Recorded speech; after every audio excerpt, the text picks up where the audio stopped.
Thanksgiving, Christmas, and New Year's are right around the corner, and I'm here to save your relationships with your friends and family.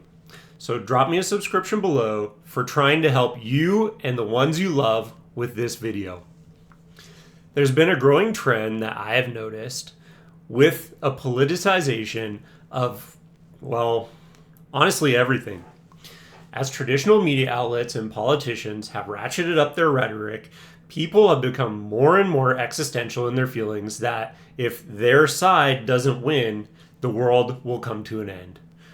Personally, I have friends and family members who hold a wide spectrum of ideological beliefs, who I have very good relationships with.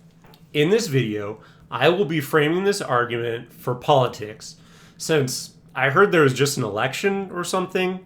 However, my advice here can be applied broadly for any person's beliefs and how you choose to interact with them.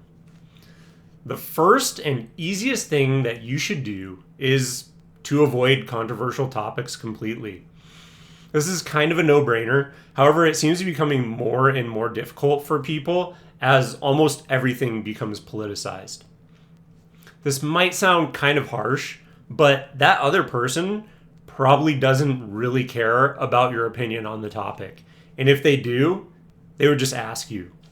Don't believe me? Try and create your own video on YouTube. If you do, let me know how many views you get and average view duration versus total video length. I bet you will be deflated at the actual results. Regardless, there are tons of other topics that you can talk about that are not flashpoints. And if in doubt, stick to the old adage to avoid talking about politics and religion. The next thing I suggest is a shift in your own mindset. And that is that you don't need to try and convince someone to join your point of view. This is a type of logic I run all of my conversations through, as I do have certain friends who will ask me my opinion on more controversial topics. Anytime I have a conversation, I simply present my opinion and why I think the way I do. Then I have the mindset that I'm going to move on to a different topic unless they follow up with additional questions on that topic. I have found that even if the other person disagrees with your opinion, if you can logically justify why you think the way that you do, people are much less likely to become defensive and in turn aggressive if you first provide a reasonable argument about why you see things the way you do, and secondly, allow them to do the same without trying to tell them that they are wrong.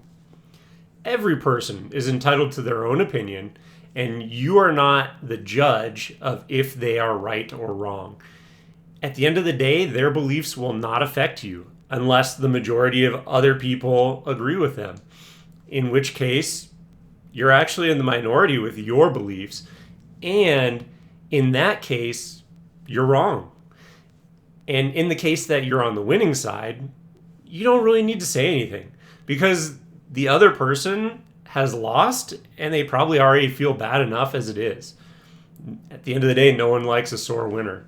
If you do, however, end up in a contentious topic, another tactic I use all the time is one I learned in an interpersonal communications class back in college, which has served me very well throughout my life, and that is to use personal I statements. It might seem a bit corny, however, anytime I need to soften any sentence, or if I know the other person disagrees with me, I will say, personally, I feel like blank because blank. Let's provide some practical examples. Let's use something not contentious at all, like abortion. Although, to be fair, I will provide an example for both extremes of the argument. For the pro-choice side, personally, I feel like women should have the right to choose an abortion because if the mother isn't at a point in her life to provide a healthy environment for a child, or she might be left unexpectedly to care for the child by herself, well then, in my opinion, it would be worse for that child to be forced to grow up in a situation like that. And at the end of the day, it is the woman's body and ultimately her choice. Now, for the pro-life side, personally, I feel like a baby is a life. And if it was allowed to continue on the path of development, it would eventually become a human. And we have to protect every life, especially the most vulnerable ones who cannot protect themselves. And now that I've provided you two super compelling arguments for both sides of abortion, stay far, far away from the topic. But hopefully this illustrates how to use personal I statements. Also, another thing to keep in mind is that it's very unlikely that you are an expert on the topic anyway. And that's perfectly fine. After all, who among us is not experts on U.S. monetary policy, abortion, international relations, gun rights, climate change, and biological pathogens? I would suggest we all have a little bit of humility and avoid having strong convictions about things that we're not experts about.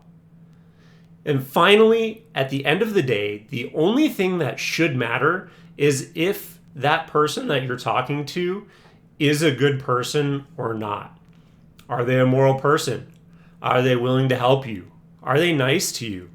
Ask yourself if you really want to ruin a relationship because you're compelled to feel like you want an argument about one topic. Again, if you are really right, it'll get proven out. So why do you care if someone disagrees with you? Hopefully, a few of these tips can help you out in the coming months. If you think any of your friends or family could stand to hear this message, give it a share. That's why I created this video, is to help you, your friends, and your family. So good luck out there, and thanks for listening.